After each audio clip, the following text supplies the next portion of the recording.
বর্ষাতে চারিদিকে একেবারে জল থই থই অবস্থা। কিছু মানুষ যারা আর কি সমতল মানে নিম্নবর্তী এলাকায় থাকে আর কি, নিচু জায়গায়, তাদের তো বাড়িতে ঘরে জল উঠে গেছে। আমাদের এখানেও প্রচুর পরিমাণে হয়েছে।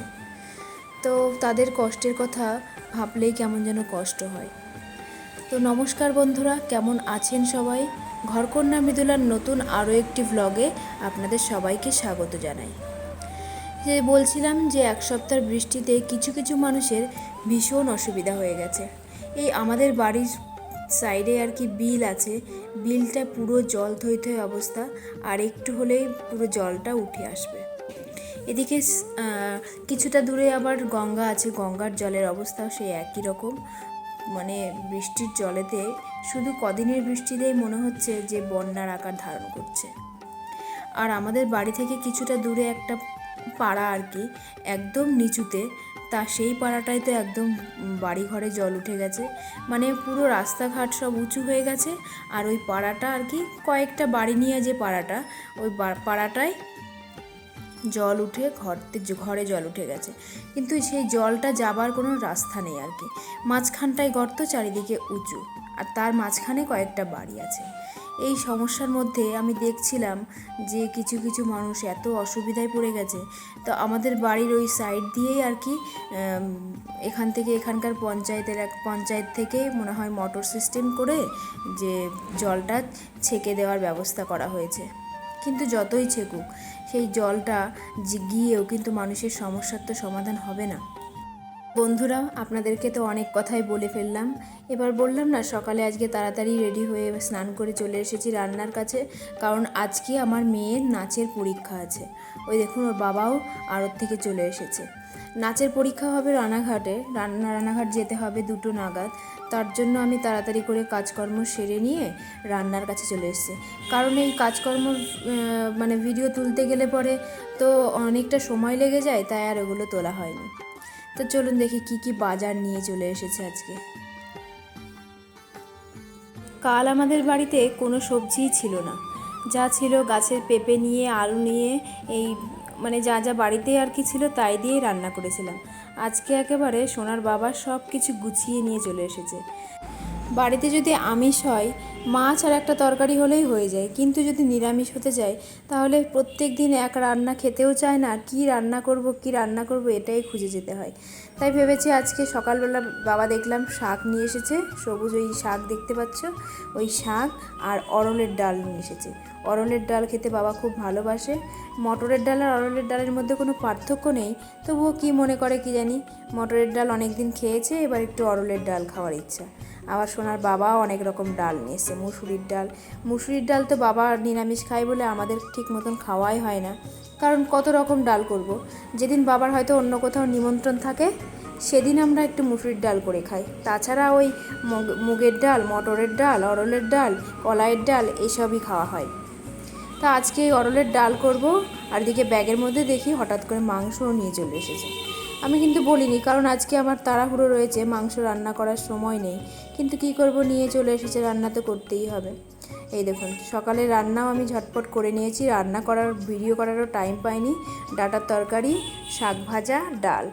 তো সকালের খাবারটা ডাল আর ডাঁটার তরকারি দিয়েই সবার হয়ে গেছে। আর এদিকে আলু সিদ্ধ আর পটল ভাতে দিয়েছিলাম, তা সেটা দিয়েই সবার হয়ে গেছে।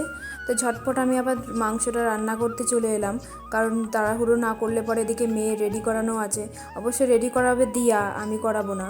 এবার নিজেরও তো একটা গোছানো ব্যাপার আছে, তার জন্য আমি হুটোপাটা করে রান্না করছি। মাংসটা আগেই একটু লেবু মাখিয়ে লবণ আর তেল আর হলুদ দিয়ে ম্যারিনেট করে রেখে দিয়েছিলাম। তারপরে পেঁয়াজগুলো কুচিয়ে মশলা সব একসঙ্গে দিয়ে মিক্সিতে পেস্ট করে নিয়েছি। এই দেখুন রেডি আছে। আধ ঘন্টা আগে যদি মাংসটা একটু ম্যারিনেট করে রাখা যায় না, চিকেনটা তো একটু কেমন একটা গন্ধ লাগে, ওর জন্য লেবু মাখিয়ে ম্যারিনেট করে রেখে দিই, কারণ গন্ধটা তাহলে কেটে যায়। এই দেখুন, আমার মেয়ের সব সাজার জিনিস আর কি রেডি করে গোছানো হচ্ছে। দিয়া গুছিয়ে নিয়ে যাবে পার্লারে, ওখান থেকে সাজিয়ে বাড়ি নিয়ে আসবে। আর ঠিক সেই মুহূর্তে ঝমঝমিয়ে বৃষ্টি, মানে বাড়ি থেকে বেরোতেই পারলো না, এত বৃষ্টি। যেখানে 12টায় পার্লারে গিয়ে সাজানোর কথা, মানে এখানে আসার কথা পার্লারে, সেখানে ও বেরোলো বাড়ি থেকে বৃষ্টি কমে 1:30টার সময়, এদিকে 2টো নাগাদ আমাকে যেতে হবে ওখানে। তাহলে চিন্তা করুন কতটা লেট আর কতটা তাড়াতাড়ি করতে হবে। কথা বলতে বলতে মাংসটা হয়ে গেছে, খাওয়া দাওয়া হয়নি, এদিকে আমি রেডি হয়ে গেছি আর দিয়া নিয়ে চলে গেছে মনাকে রেডি করাতে। তো রেডি হয়ে আমি বসেই আছি, ওকে ফোন করেই যাচ্ছি, তুই যেমনই হোক নিয়ে চলে আয়। খুব বেশি কাজকর্ম শেয়ার করলাম না, কারণ আজকে তাড়াতাড়ি রেডি হয়ে নিয়েছি। মেয়ের আজকে নাচের পরীক্ষা আছে, তার জন্য ওকে রেডি করে নিয়ে চলে যাব। তো দিয়া ওকে পার্লারে নিয়ে গেছে আর কি রেডি করাতে, আর আমি এখানে বাড়িতে রেডি হয়ে গেছি আর যাবো রানাঘাটে ওর ওখানে পরীক্ষা। তো চলো তোমরা আমার সঙ্গে দেখতে থাকো। তো আমরা ঝটপট রেডি হয়ে বেরিয়ে গেছি। মাঝখানের ওই টাইমটুকু আর ভিডিও তোলার টাইম পাইনি, কারণ এত হুটোপাটা করে উঠেছি গাড়িতে, তার বলার মতো না। মানে আধ ঘন্টায় আমাকে ওখানে পৌঁছাতেই হবে যে করেই হোক। তো টোটোওয়ালাকেও বলে দিয়েছি যে তাড়াতাড়ি তুমি যেভাবেই হোক আমাদেরকে ওখানে পৌঁছে দাও। এবার আমি একটু ভুল করেছি, এরকম রাস্তার ওভারব্রিজ তৈরি হয়ে গেছে আমাদের, কি সুন্দর লাগছে চারি সাইডে। আর অবশেষে আমরা সেই নাচের স্কুলে এসে পৌঁছেছি। নাচের স্কুল বলতে এটা ঠিক নাচের স্কুল নয়, এটা একটা স্কুল, হিন্দি স্কুল, সেখানে আর কি পরীক্ষাটা রাখা হয়েছে। এই যে সব বাচ্চারা নাচ করে করে ওপর থেকে আসছে, আর এই যে আমার মেয়ে, মানে আমি একবার ওপরে ওরা জোর করে নিয়ে চলে গেছে, কিন্তু আমি যে বললাম অর্ধেক রেডি হয়েছে, আমি হাতে করে সেই ফেব্রিক আর তুলি নিয়ে এসেছিলাম, ওর হাতের রঙটা করা হয়েছিল না, ওকে আবার ওপর থেকে ডেকে নিয়ে এসে আমি দাঁড়িয়ে দাঁড়িয়ে ওর হাতের রঙটা করে দিচ্ছি। কারণ নাচ করবে ওখানে, সবাইকে বলেছে যে হাতে তোমার মেহেন্দি করতে, কিন্তু আমার তো করার টাইম হয়নি, আমি ওই জন্য ফেব্রিক দিয়ে ওকে মেহেন্দিটা করে দিয়েছিলাম। এবার ওপরে চলে গেছে পরীক্ষা দিতে, আর আমরা সবাই আলোচনা করছি কেমন কি পরীক্ষা দেবে, আমার মেয়ে পারবে কি না, একটা টেনশন কাজ করছে ওর। যতই হোক পরীক্ষার মধ্যে একটা টেনশন তো হয়ই। তো পরীক্ষা দিয়ে এবার আমরা বেরিয়ে গেছি। এবার রাস্তার মাঝখানে ছিপছিপ করে বৃষ্টি হচ্ছে। এবার রানাঘাট বাজারে আমার একটু কেনাকাটি ছিল, আবার ফট করে টোটোওয়ালাকে দাঁড়াতে বললাম যে 2 মিনিট দাঁড়াও, আমি একটু কিছু একটা মানে কিনে নিই, জরুরি ছিল আর কি, সেটা নিয়ে নিলাম। নিয়ে আবার টোটোতে উঠে পড়েছি।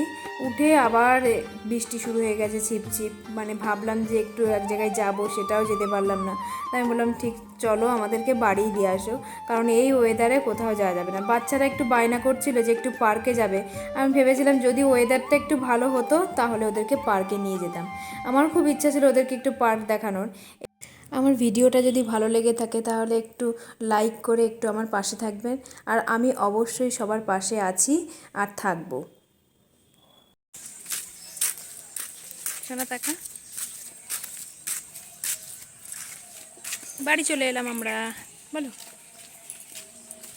এখন বাড়িতে এলাম।